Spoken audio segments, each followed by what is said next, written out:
let people come in and then we will get started.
Okay, I think we're going to start. We have actually quite a lot of people here already, and I'm sure some more will come in, but they will catch up. Welcome everyone. Thank you so much for being here. I'm Ari Brostoff. I'm a senior editor at Jewish Currents, and I am so excited to welcome you to this event on psychoanalysis and the future of the clinic. Psychoanalysis is back, baby. This, at least, is the hope of a number of current efforts to reinvigorate a mode of treatment and method of inquiry that for decades has been on the wane in much of the world. On the one hand, psychoanalysis has been eclipsed by quicker, productivity-focused, insurance-friendly treatments like cognitive behavioral therapy or CBT. On the other hand, psychoanalysis has its own demons to confront.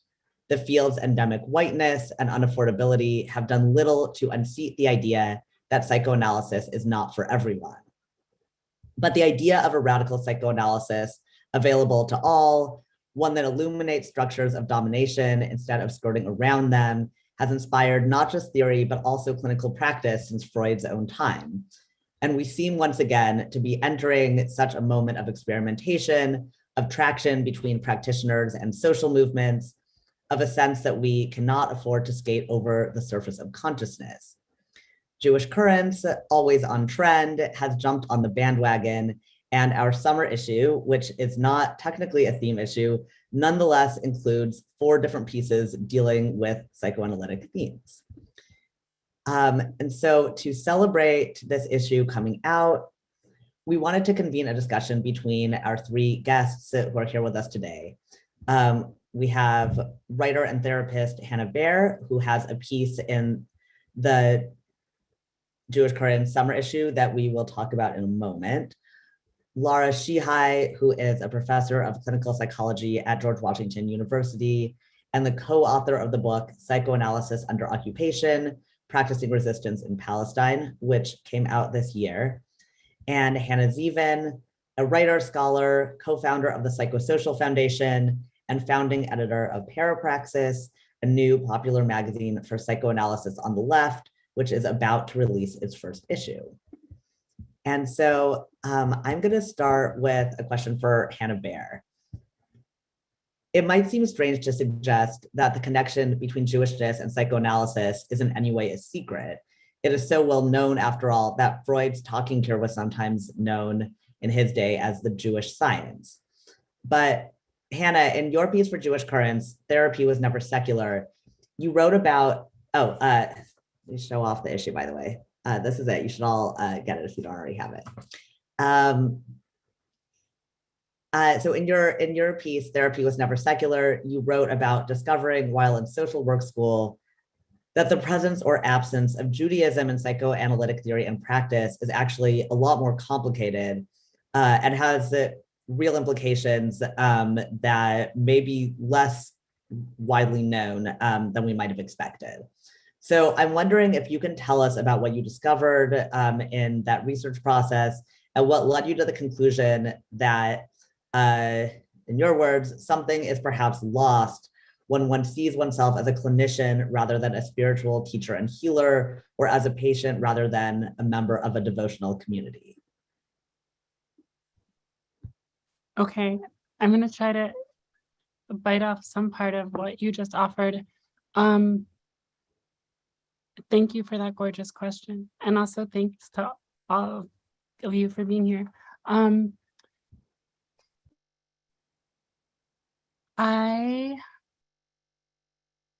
It's a lot. I think like a couple things that are coming to mind. One is that like, there's like the world of like leftist nerds, and then there's like the real world. And in psychology grad school, in my doctoral program, most of my classmates, despite being interested in getting a doctoral degree, were not in fact leftist nerds. So they did not have a, they weren't like, oh, I've like been reading Freud since I was 15. I think it's cool to read Freud, you know, like that's not the, and I think that's like a, even as mental health care is like class stratified or whatever, it's like that the particular like being like a nerd is also like an intellectual or something, I think is also specific. So I think there's, that's like part of the occlusion of Jewishness. I think like if you, I think you can go, you can find yourself in a psychology program studying psychodynamic psychotherapy and not get told that it's Jewish. And in my case, find yourself at a Jewish university studying psychodynamic psychotherapy and be like, no one wants to talk about it. And I think to get into the second part of your question about like the sort of the spiritual piece of it, I think that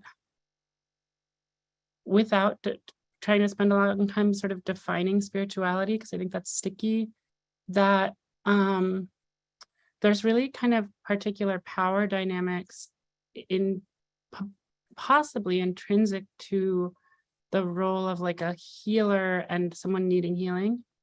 And I think that like spirituality is maybe like one way of thinking about how to deal with that power differential ethically. Because without a, if not a spiritual valence, at least an ethical valence, I think those power dynamics become slippery and often sort of lead to what the undergraduates I work with now, but also everyone, even like the least thoughtful people I went to grad school with, would call like stigma, like this feeling that there's like a stigma around mental health and the stigma is bad and we have to do something about the stigma. So like that's, I think if you get that there's stigma, and then you can sort of go from there to being like, oh, there's actually like a lot of oppression vis-a-vis mental health care. And then like this idea of spirituality is about kind of asking people who want to be clinicians to be like serious about the ethics of it. And in particular, and I think this like the spiritual part of this is also like being ethical, not as an atomized individual treating other atomized individuals, but being ethical as part of like a community of practitioners, taking seriously not just the power differential between like a hypothetical clinician and a hypothetical patient, but these kind of broader power differentials, like between people who are pathologized for mental illness and people who aren't, people who are passed as white and people who don't, et cetera, all these other kinds of oppression. So that's my kind of convoluted answer. Just to stay on you for 1 sec, Hannah, just because I think this will, so this is probably, we'll probably shift more to the future of the clinic side of things for most of the conversation. But I think just to fill in people who haven't read your really great piece, do you want to just say a little bit more about like, what was your actual finding? Like, what was the Jewishness that you were finding, or the you know, what you were calling like the occluded spiritual roots of psychoanalysis? Like, what were they historically, and why did they get hidden away? Yeah, okay. I can talk about that. I read my own piece. So basically, I had this idea as a nerdy teenager who was like to read Freud, that Freud was like hated religion.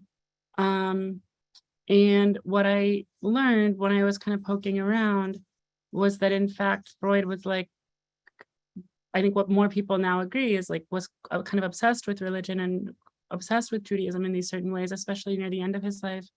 And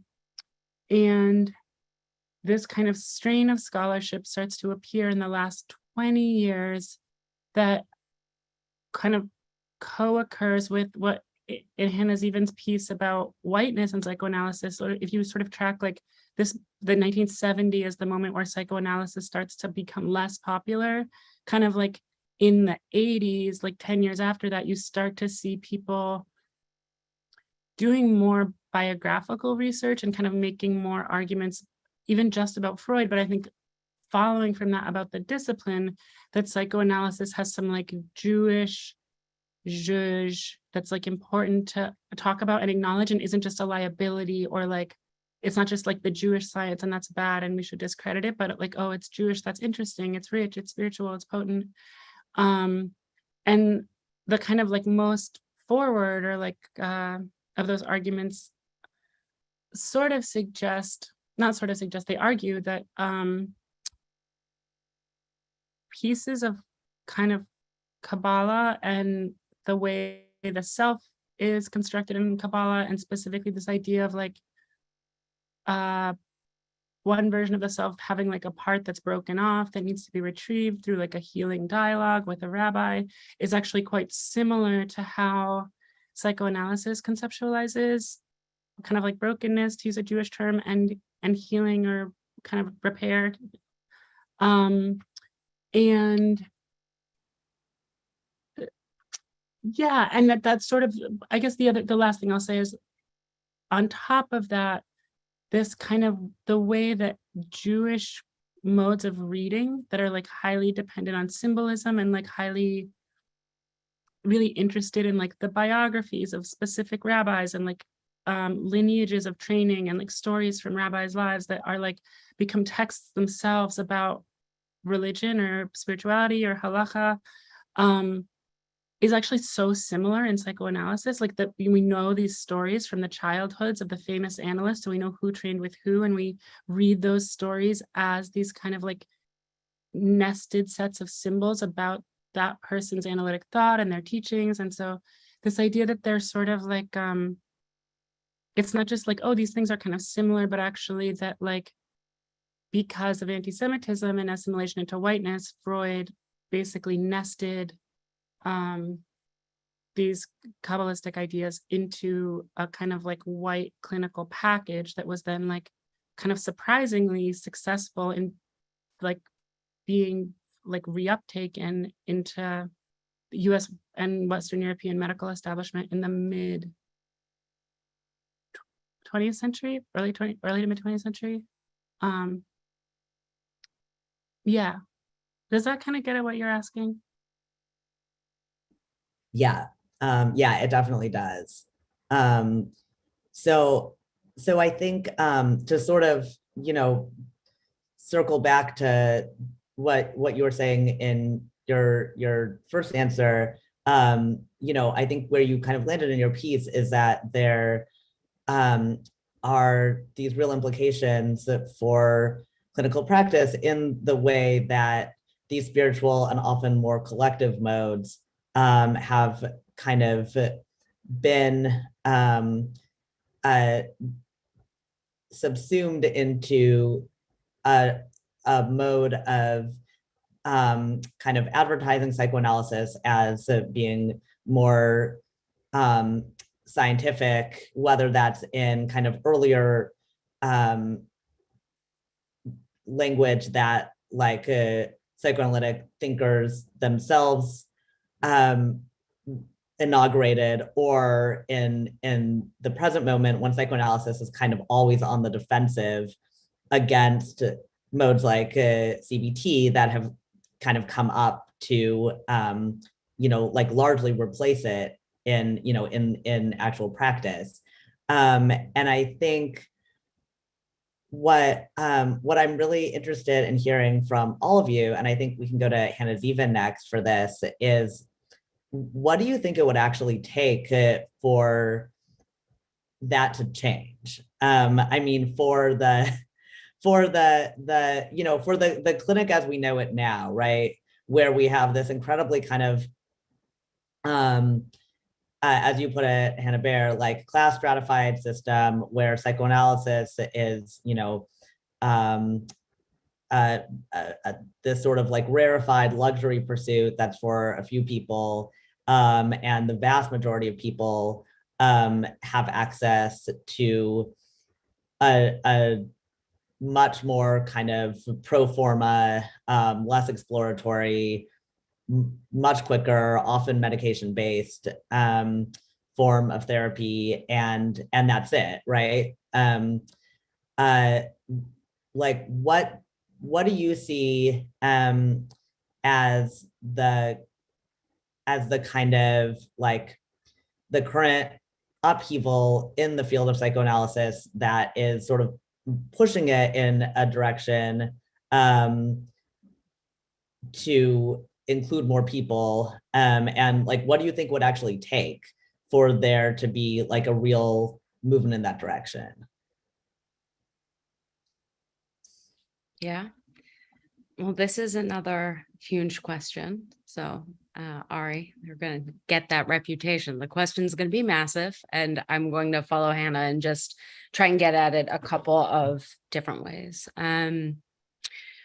So I think, from that early Freud that we were just hearing about, right? I've been thinking a lot about this comment by Mark Poster, who's a critical theorist writing in the 70s about the family, because I've been thinking a lot about the family in psychoanalysis and the families of psychoanalysis, also following Hannah Bear's comment about that kind of genealogy. And Poster makes this comment like, right, that Freud actually failed to give birth to the psychoanalysis that he could have given birth to. Something held him back, which was that he, in these ways of, the Jewish science was coined by the Nazis, right? Like there was an attack on psychoanalysis that had been prevalent, whether from fascistic corners, from the scientists themselves, right? Freud said of himself, "No one would touch me. I was like wet paint." Right, that there's this, psychoanalysis has never been assured of its future, with like maybe one exception that I'll come to in the US in the 40s and 50s.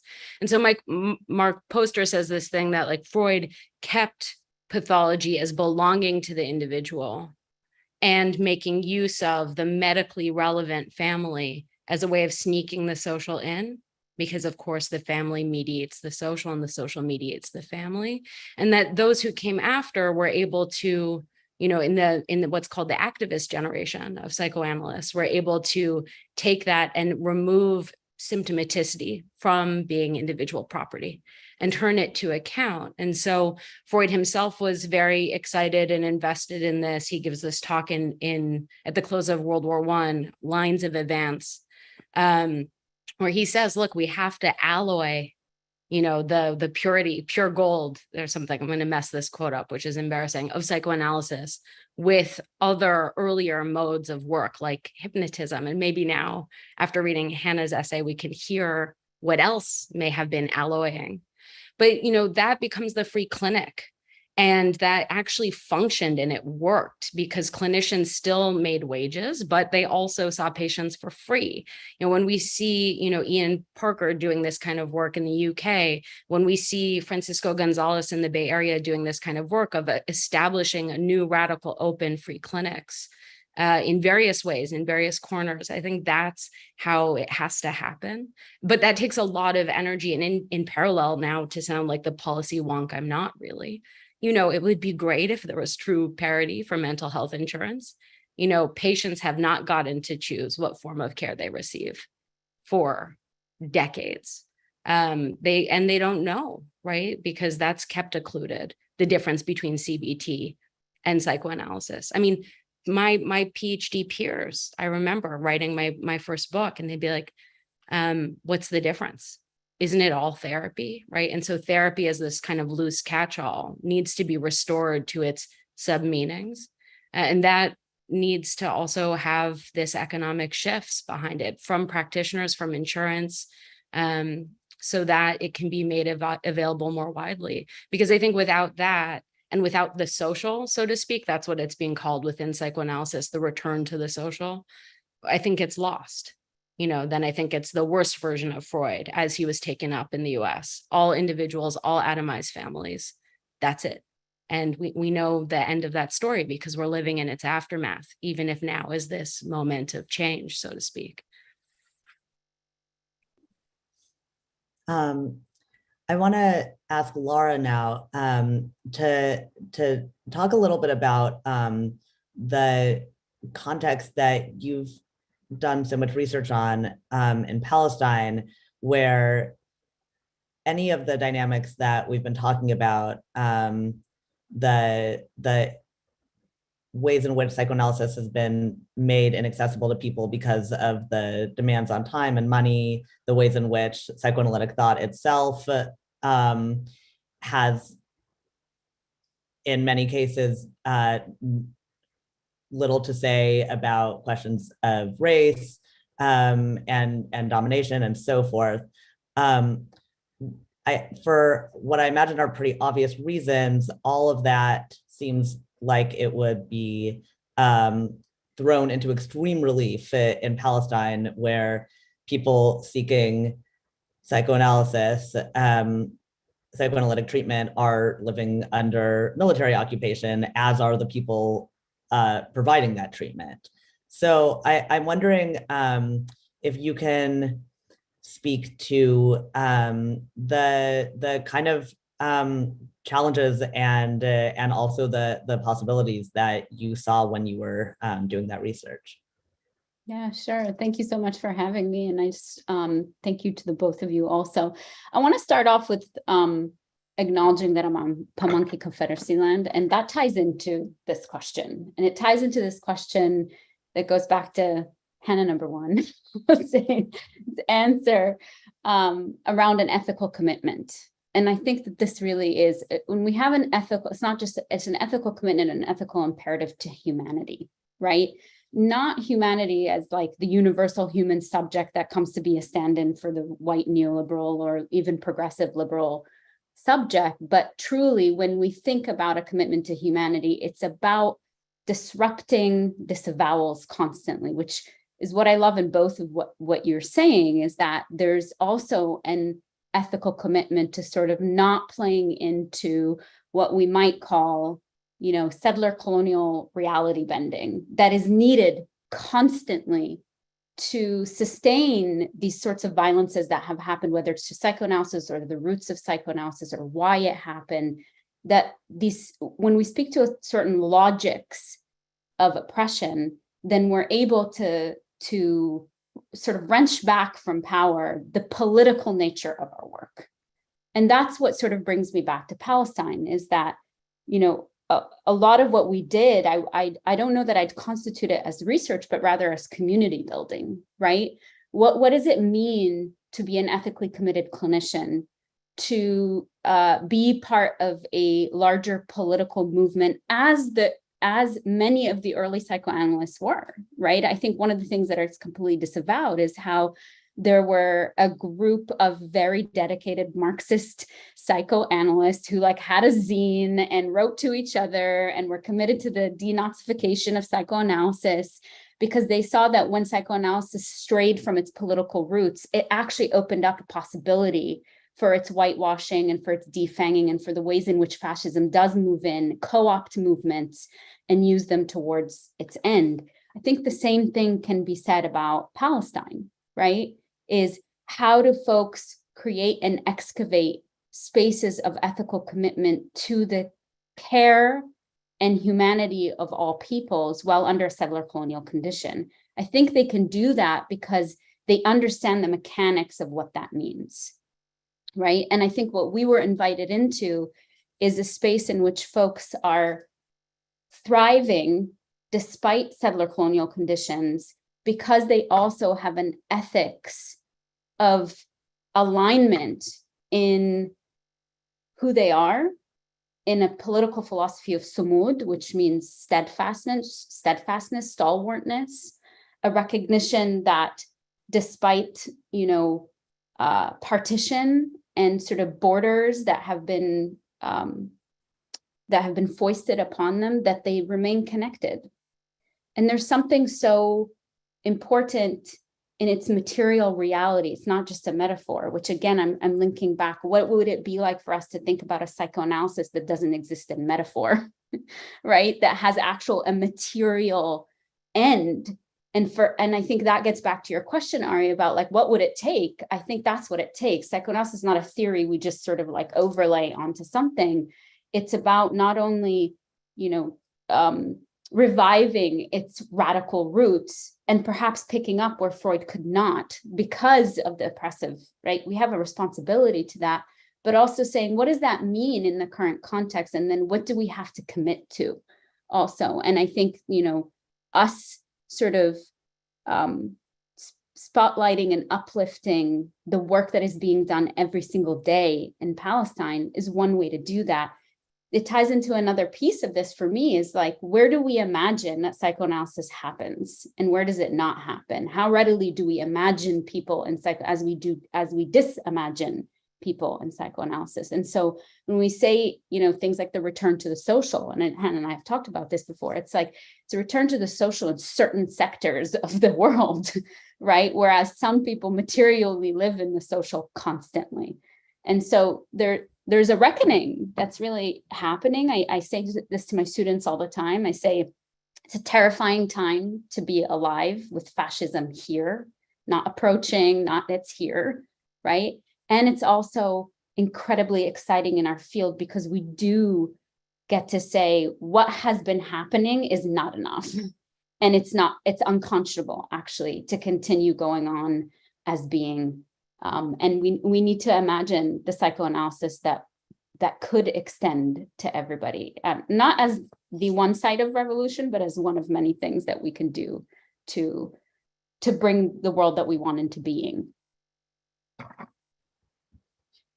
I'm now self-conscious about my emerging reputation for asking unanswerable questions, but what you were just saying, Laura, made me think about a possibly answerable question, which is for any of you, what do you see as the kind of factors or the social environment in which psychoanalysis is, quote unquote, returning to the social in places where it has not been, or where it is simply having a kind of popular resurgence, after this long period of being often treated, as you were also saying, Laura, as this kind of like arid, theoretical construct as opposed to a material practice. Like what's happening in the world that's kind of led us to this moment of some kind of return. Does it have to do with the rise of fascism? Is actually now something I'm really wondering based on what you were just saying. But yeah, what do any of you think?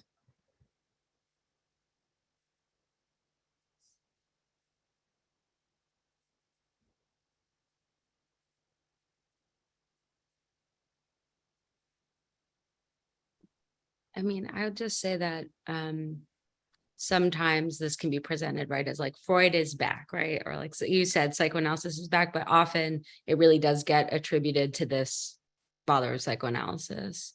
And I think that's part of what Laura is indicating about where we imagine and disimagine psychoanalysis is happening. It's also like there have been these radical continuations of the psychoanalysis that was never born to Freud after Freud for a long time.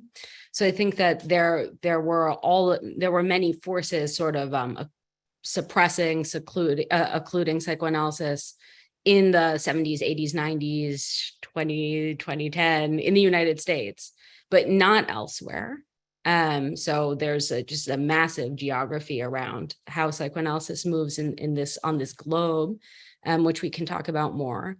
And so I think that it's wise, like there are kind of return to the social within the places that had forgotten the social, right, where it was their inheritance and they had rejected it, has to do with pressures coming from without psychoanalysis as well as within.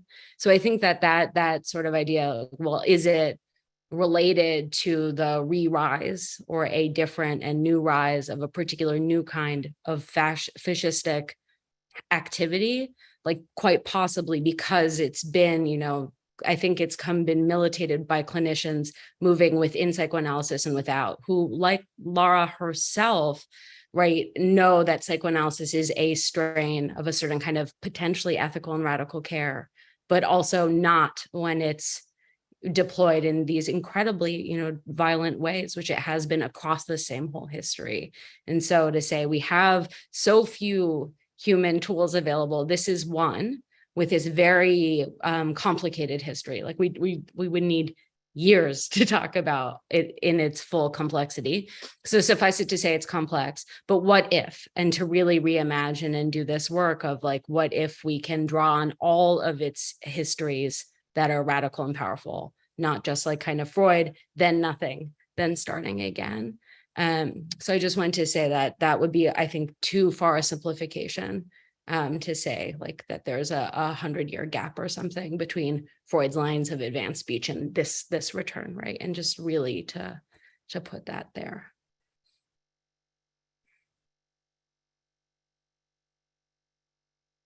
Yeah.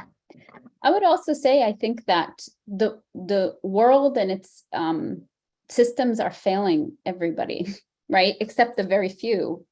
And so I think, folks have always been, I think this is where the Global South plays a really big role in this. And to what Hannah was saying is that there are ways in which psychoanalysis has gone on being, like when people say there's a Fanonian renaissance, and I'm like, that, folks have been using Fanon for, you just, in the United States, caught on to this for particular political reasons as well, right? And not to mention that even within the United States, there are places which have always relied on Fanon, right? The Black Panther Party for self-defense, for example, used Fanon to think about these things. So it's never been very far. It's an issue of the more we see the sort of seams come apart, the more that I think what's being uncovered at an alarming rate are the mechanics and particular logics that create conditions for suffering.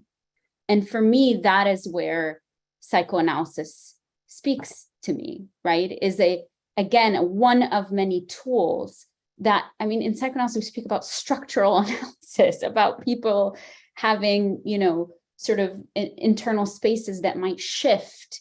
And I think there's a language that can lend itself to that if also, and only if, it also speaks as militantly to issues of oppression under capitalism, oppression under imperialism, oppression under colonialism, oppression under patriarchy, right? All these sorts of things that are intimately intertwined with issues of power and coercion.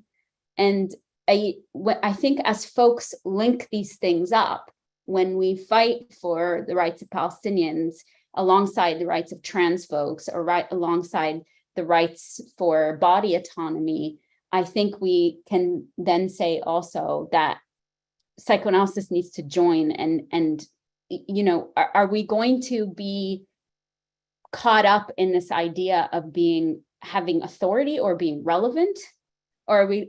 And on the other side, are we going to commit ourselves to liberatory potential versus normativity? And I think these are the spaces for me where, like, right now, when things are as they are, it feels absurd to say, I'm going to choose normativity, or I'm going to choose like everything that's going on when folks are without running clean water, right? Or when folks are, a third of Pakistan is underwater, or when we have climate catastrophe the way that it looks, it feels just completely out of touch. And I think the depth approach of long-term therapies that have this sort of indigenous feel to them, Hannah, like you were initially saying, a spiritual indigenous feel, feels like it can at least do justice to the complexity of human experience under these oppressive conditions. And perhaps people are really sensing that. But my last point would be to Hannah Zevon's last point is that's because folks have been pushing against the seams from within to psychoanalysis as well. So it is an external, internal pressure, and we're sort of all watching, combust and come and come in this new form, because it's not sustainable otherwise.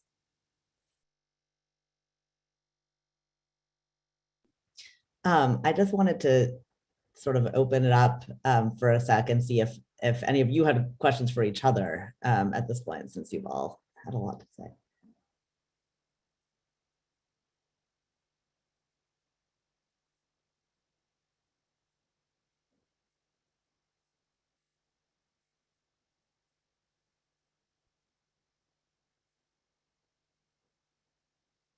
I can also jump back in if you're not there yet. Well, I think maybe one question I have kind of for both of you is that, like,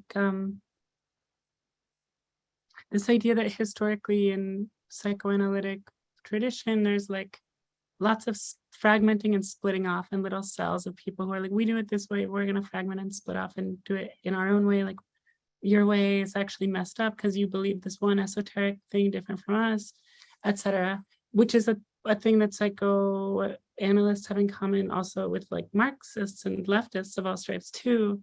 And I think one thing I've pushed myself a lot on in my clinical training is like trying to not get too sucked into the polarization between like psychoanalysis versus other kinds of therapy, to be like, okay, like how do these other therapeutic modalities that have been existed and that many people practice and use, even if they are like paid for by scammy insurance companies and psychoanalysis isn't, like, is there still some use in there? So that's like a thread in my thinking, is sort of like this question of like psychotherapy integration.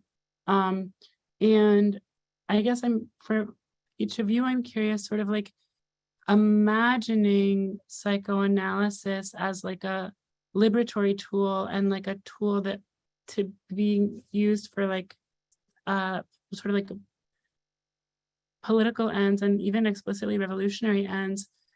How important is it that it be bounded in a certain way to certain kinds of like questions of modality or doctrine or practice? And what do we do about this kind of like this, like, does this like splitting off faction tendency something that we get over it because we have to like to deal with all of this crisis, or do we keep on splitting off and fragmenting and having our little like cadres of people who like do it a little different and don't talk to those guys? That's one question I have for the two of you, if you're interested in talking about that.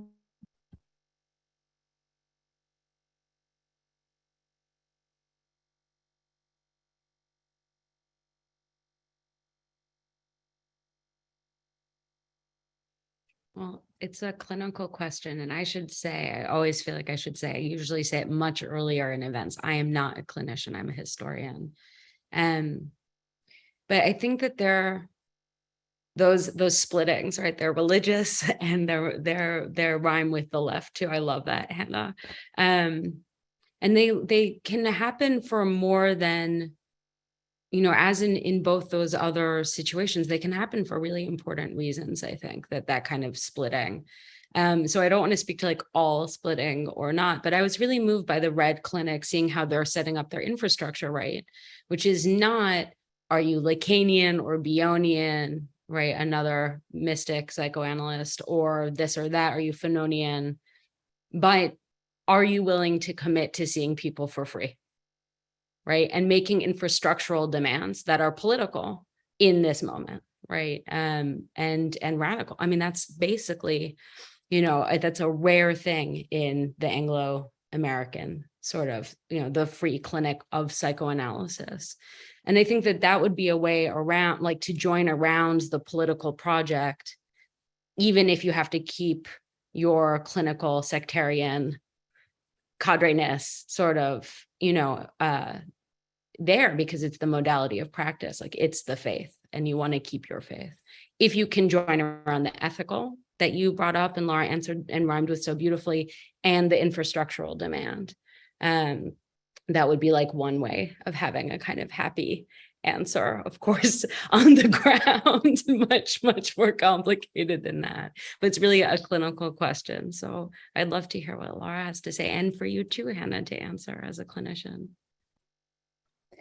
Well, I love this question because as an anarchist who works with communists all the time,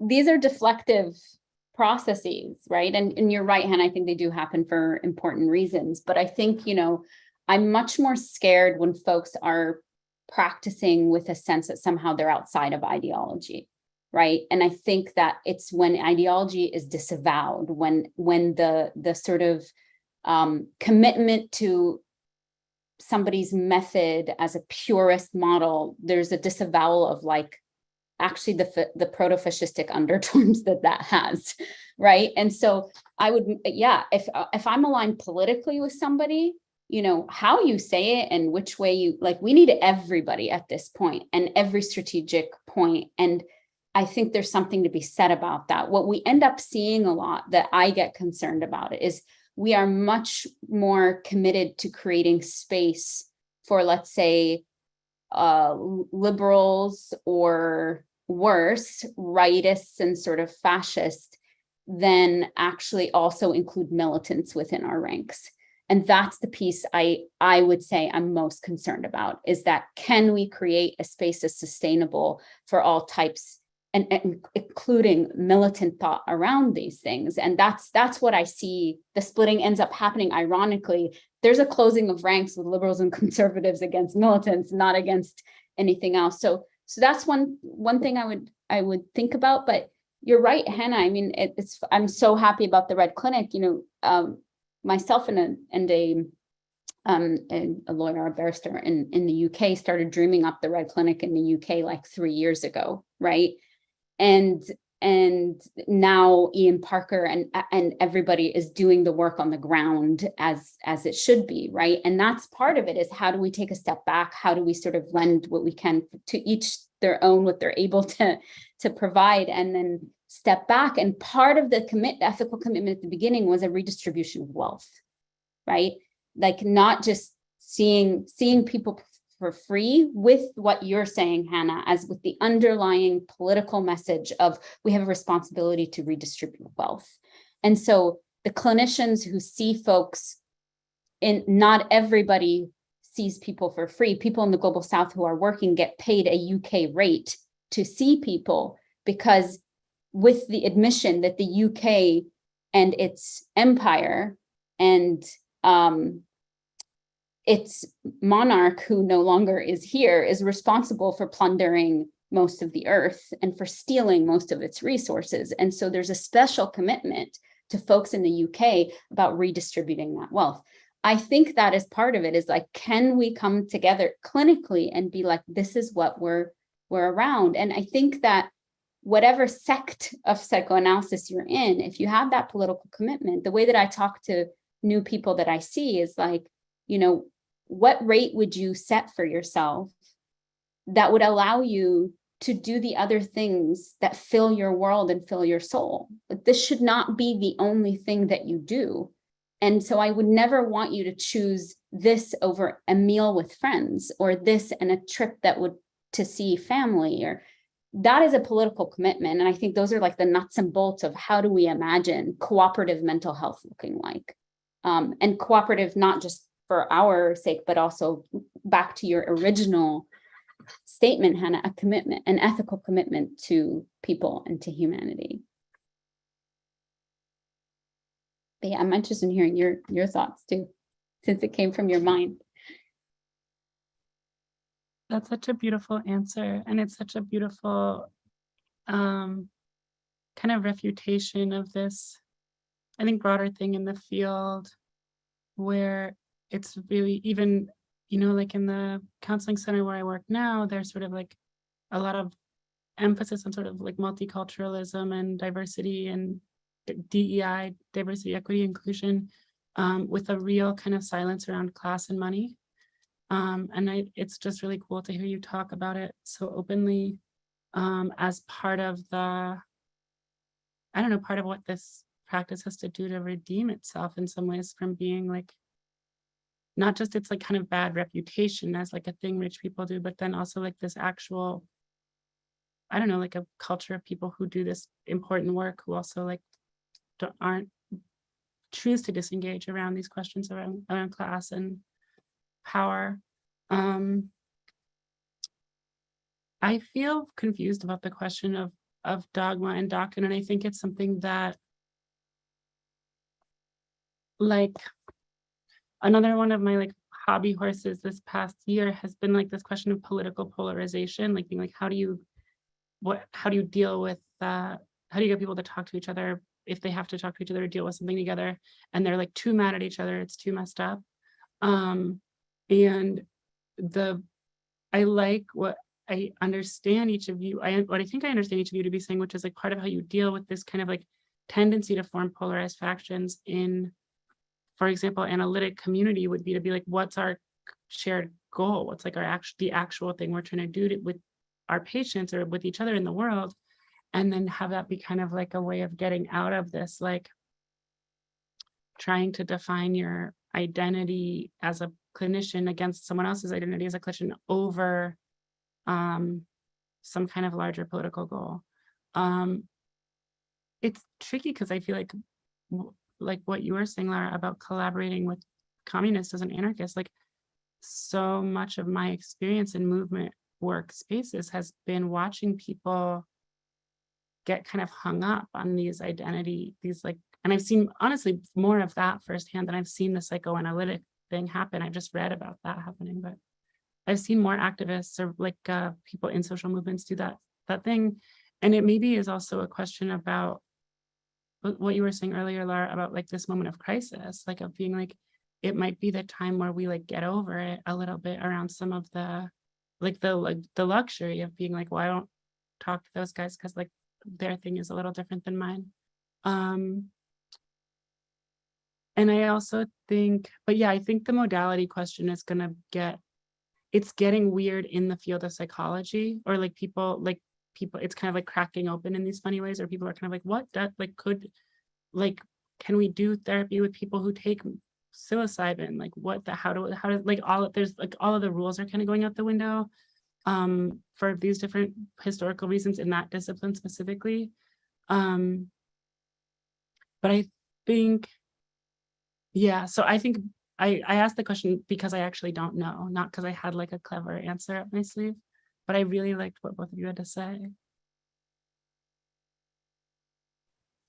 I have one more question I wanted to ask, and I thought I would sort of tie it together with a question that's coming up in the Q&A. I think we'll go until about 8:15, if that is okay with everybody. Well, I'll start with a question in the Q&A. This came from Sarah Rottenberg, who said, as a private practice therapist who cannot live off wages by health insurance companies, how do we move toward the free clinic model in practicality? I find it hard to be committed to my values and morality while still providing and having wages that work in this capitalist society. So I think that is one thing I would love to hear from you all about. And then I just wanted to sort of tack onto that. What I wonder if maybe like another aspect of the question of sort of like bringing this question down into material practice is like how to actually get people to show up, like given the time commitment and given you know, the amount of kind of, given how different it is to go into psychoanalysis than to do like almost anything else, right? How I'm like almost thinking about it as an organizing question, like, you know, the kind of question where you have to like convince people that this thing that feels like very different often from like a sort of like default approach to moving through life is like actually like, you know, like it's gonna be the thing that you like want to get up and do if you like just start doing it. But how do you do that with psychoanalysis where, you know, however sort of collectivized it it was to become in practice, there's always still some layer of it that I think has to be done one-on-one, right? Or at least in I mean, I guess that's more complicated, but like, you know, but that is certainly I think much of what we're talking about here, right? Is like actually trying to get people to like show up in these like one-on-one spaces to just like undergo this kind of like strange practice. So yeah, curious about sort of both sides of that.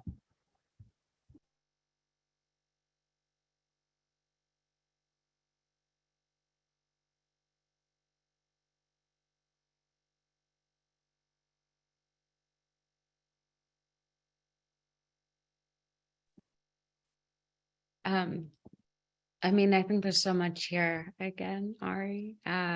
So like my impulse is to start with two different things. One is that being an analytic treatment is really, really hard.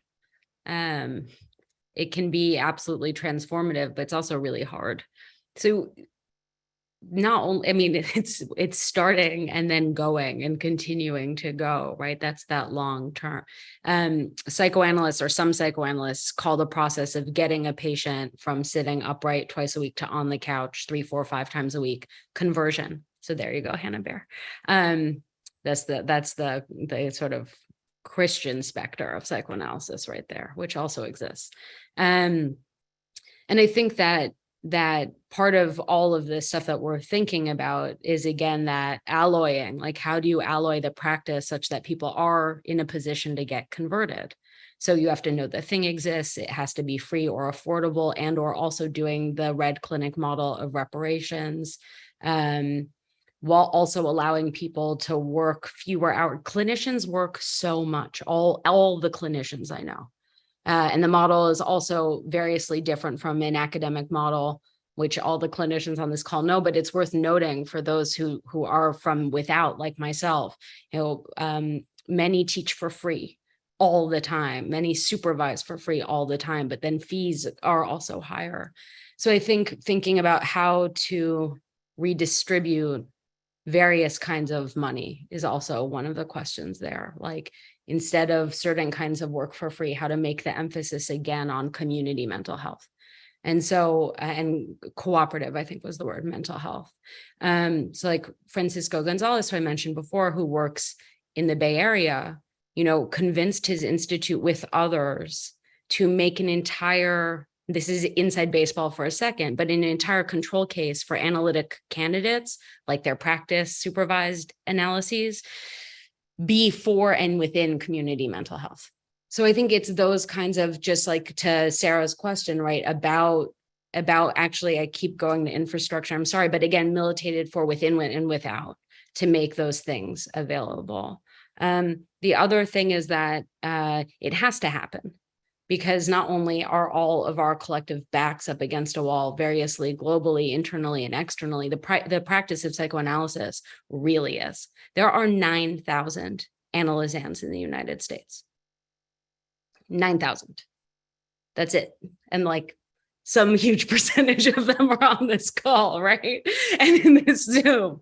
So I think that that's, you know, that was also part of that spirit. And I see there's another question in the chat wanting to differentiate between Reich's work to get the free clinics going and Freud's, but why Freud became amenable to it in the wake of World War I is he had no patients. That was one of the, you know, so if you have no patients anyway, you might as well really change the practice up. And Freud went from being very, you know, one way he's stereotyped is, you know, saying we can only cure the rich, right? We can never cure poverty. And there are many ways to read that.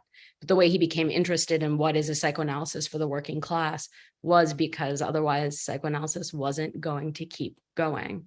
And I think that that's when we see militating change from within, where it joins with that middle group, that liberal group, has to do with that anxiety. They're like, well, you're right, the practice is dying anyway. Let's see what's next. Yeah. I think a part of that for me also, Hannah, is like, again, what do are we going to sort of stick to what we imagine psychoanalysis will always has to be, right? So 4 to 5 times a week is sort of like I'm speaking to you who wrote The Distance Cure, but right. When the pandemic happened overnight, folks were like seeing people online, seeing people on the phone. What you have showed, of course, that there's a long history of this, but that history is not always sort of attended to. And so we get these purest forms of what constitutes psychoanalysis. And like, it's like folks have not learned anything. The pandemic is done. No, it's not for most of the world, including the United States, even if we want to sort of disavow that. But immediately we saw a return of like, okay, now we can get to the real transference countertrend. Now we can go back to seeing people in person and get real psychoanalysis happening. And I think there's a way in which that antiquated way of thinking about space, about where psychoanalysis happens, about how often it has to happen, what is psychoanalysis? Are psychoanalysts just institute trained, right? And what does it mean when the institute is defunct?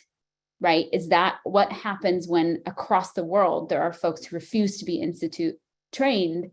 And does that make them any less analytic or analysts? Right? And there really is a way, and this is like, blasphemy in psychoanalysis for me to be like, hey, you can do something not 4 to 5 times a week. And yes, that's psychoanalysis, because you both call it psychoanalysis and you believe in the unconscious and you believe in transference and countertransference and you believe in all these things, right?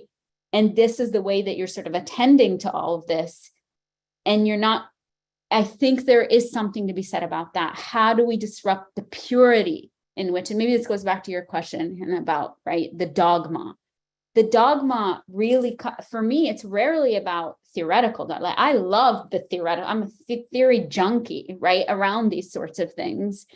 And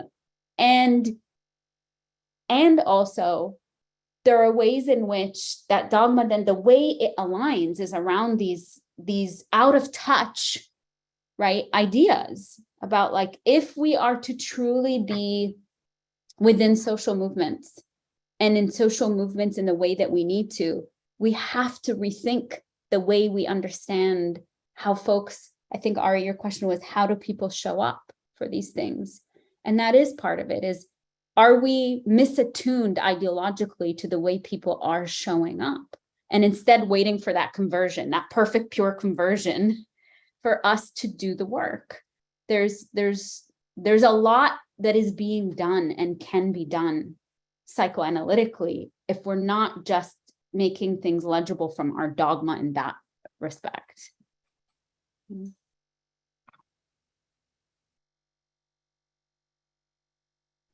That's really helpful. Thank you. I think maybe I'll just ask one more question from the Q&A, and if I know all of you guys can also see the Q&A, right?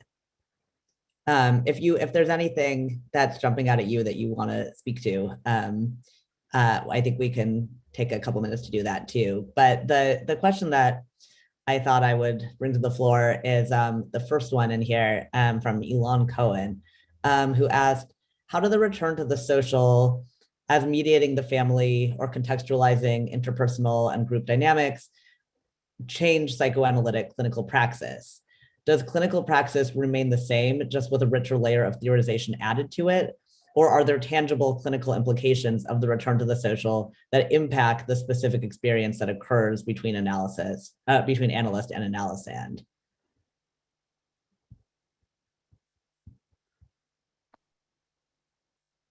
So I think, in short, it's like, what does a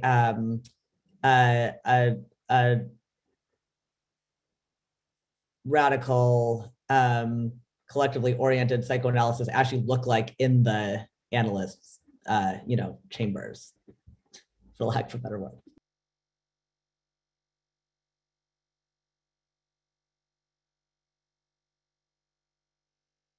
I think that's such a cool question. And I think I don't know the answer exactly, because in some ways, I feel like part of how my training has looked at this point is that I've been sort of like making funny guesses about it, but not necessarily getting mentorship or supervision from people who are have a radical politic about mental health care.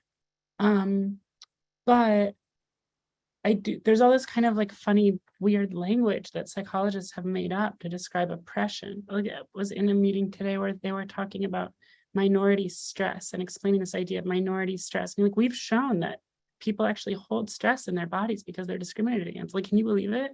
And it's sort of like this retrograde, like science-y, like we really, like, it's like racism is real, you guys, check it out, this kind of thing.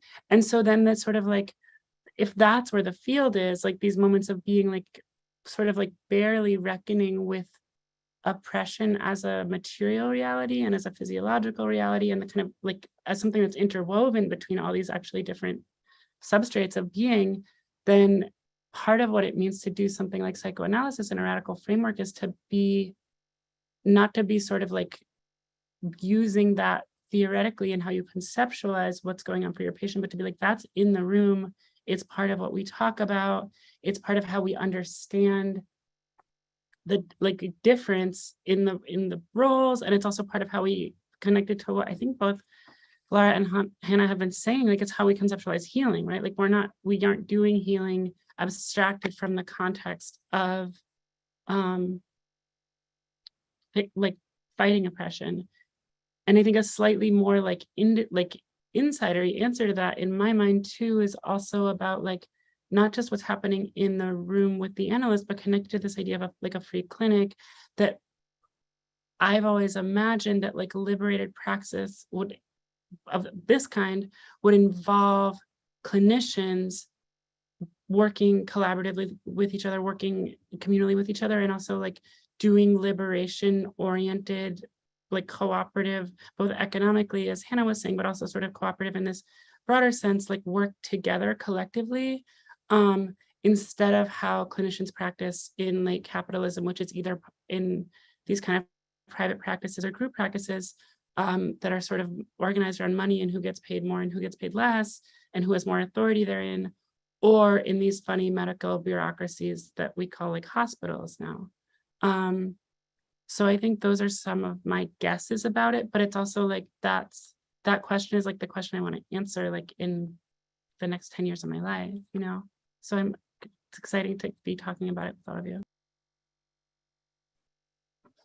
Thanks, Hannah. I have some thoughts. I want to first apologize for using the word junkie earlier. That has a long history of being pejoratively linked up with substance use and pathologizing people. And I do that as a way of committing, again, our ethical commitment, like our language and the way that we use language, particularly clinically, is saturated with these ableist and sort of very pathologizing notions. And so I want to, sort of publicly note that is part of how we don't disavow these things and the harm that we might do.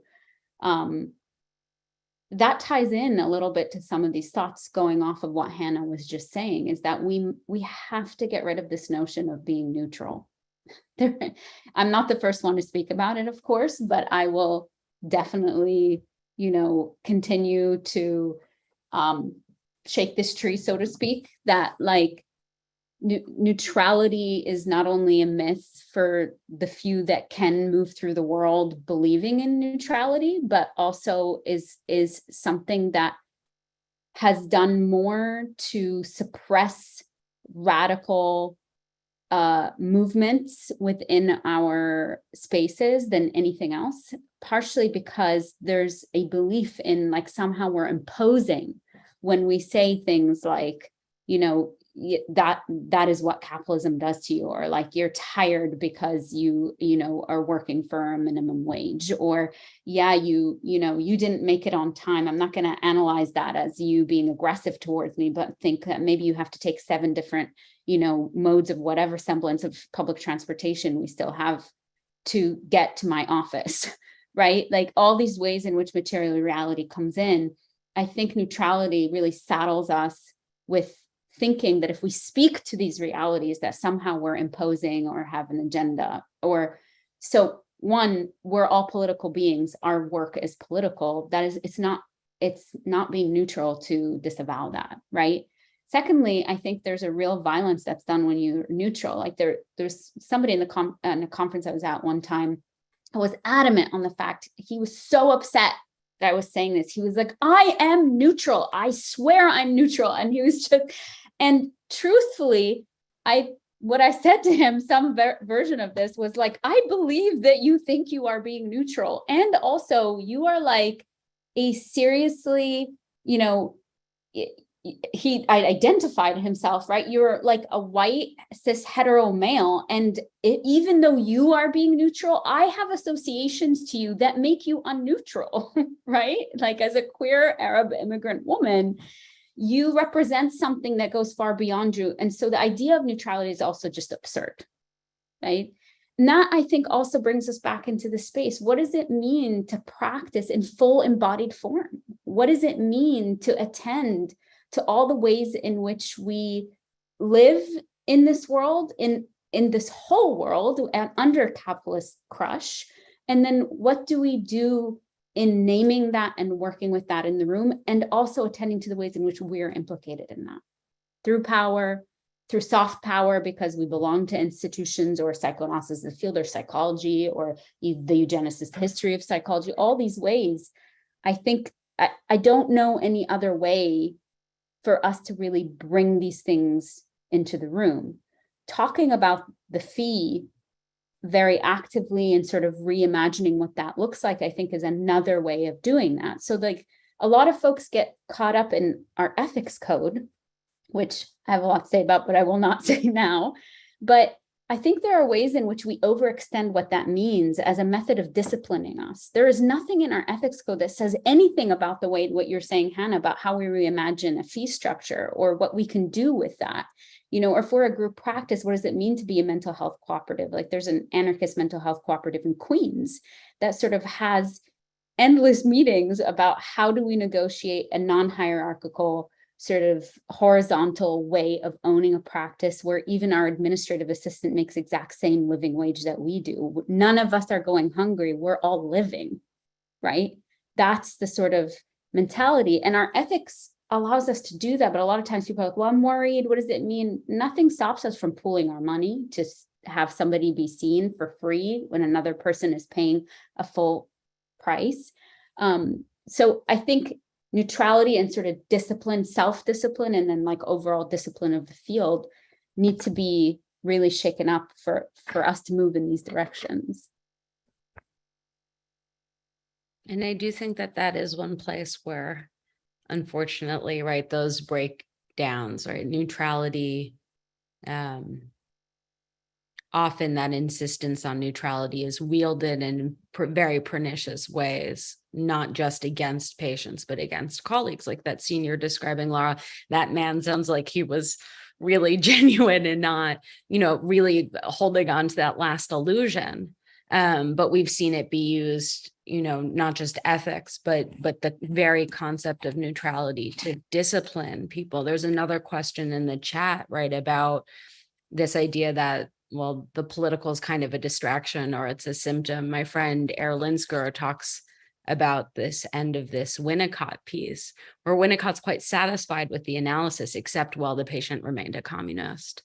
And that's happened to a number of my friends across the life cycle. So friends who are in their 80s, who were seen in treatment in the 60s and 69 and 71, well, but they remained a communist. So I think that neutrality is not just a fantasy, it's often its opposite, right? It's to say that your politics are just a distraction when in fact, you know, really what that's trying to do is quash them. To be a cured subject is to be a quote unquote apolitical subject, is to be neutral, is to be unmarked. And I think there are really important historical reasons why that formation came to the US and happened in the US. But suffice it to say, it's still used on listservs and in conferences in this very, very demanding way. And then, of course, behind the closed door of the consulting room where we can't see. So if the question is, how does it change the praxis? I think one way to think about that is from the position of the fear of the neutrals, right? What gets to come up if we're done with neutrality? And it's so exciting what gets to come up. And I don't mean like who voted for Trump and who didn't, which is often the example given. It's like, we can't talk about who we voted for. It's like, as if that's where we really do that work. So I try and think about taking what the sort of extreme fear is also around screens and media, right? I think all of this is all about a purity politics in this latest death rattle of psychoanalysis that is also its rebirth, right? Freud is back, or psychoanalysis is back, but precisely because there's this coming to an end too. Yeah, it's a real reckoning, Hannah. You're saying, like, there's the technical problem with neutrality is when who's left out of that, right? So for me to bring it back to Palestine is like, there is no being neutral when some of our clinician friends are sitting in the room and tear gas is pouring into the room from occupying forces, right?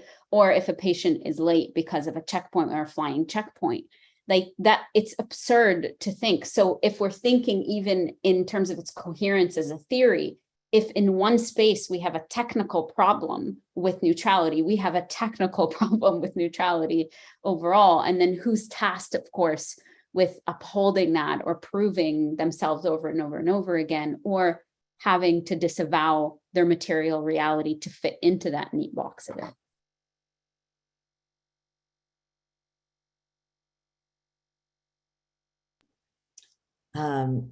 I think we can wrap up unless does anyone have any final thoughts?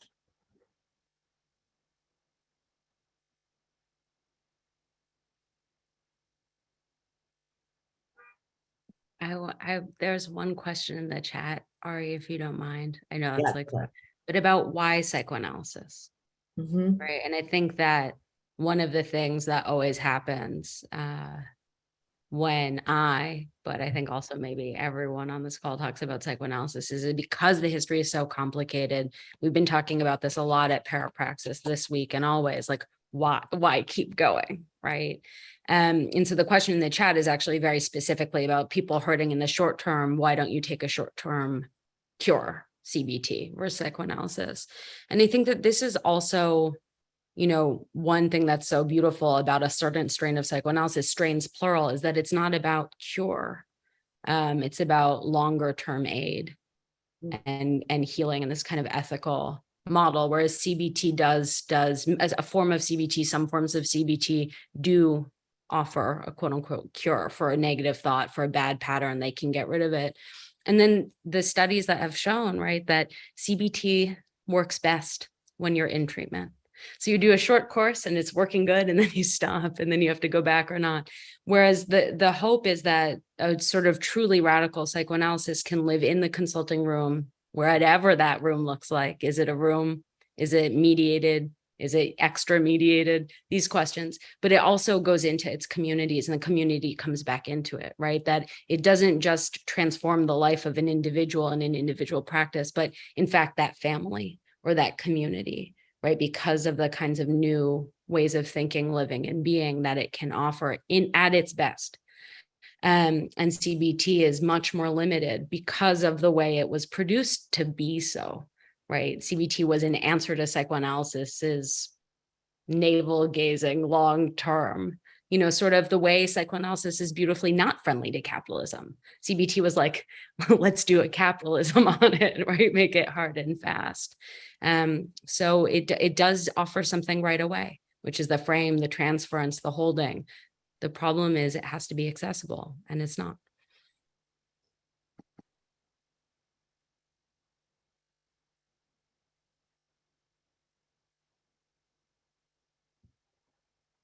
Okay. All right, great. Well, we will wrap up here. This was really, really wonderful. Thank you all, and thank you everybody in the audience. This will be available online in, I believe, the next few days. It'll be on our events page. And just a reminder to get the summer issue of Jewish Currents, which gets into a bunch of the questions that we've talked about today. Okay, so that's it. Have a wonderful night. Thank you so much. Thank you.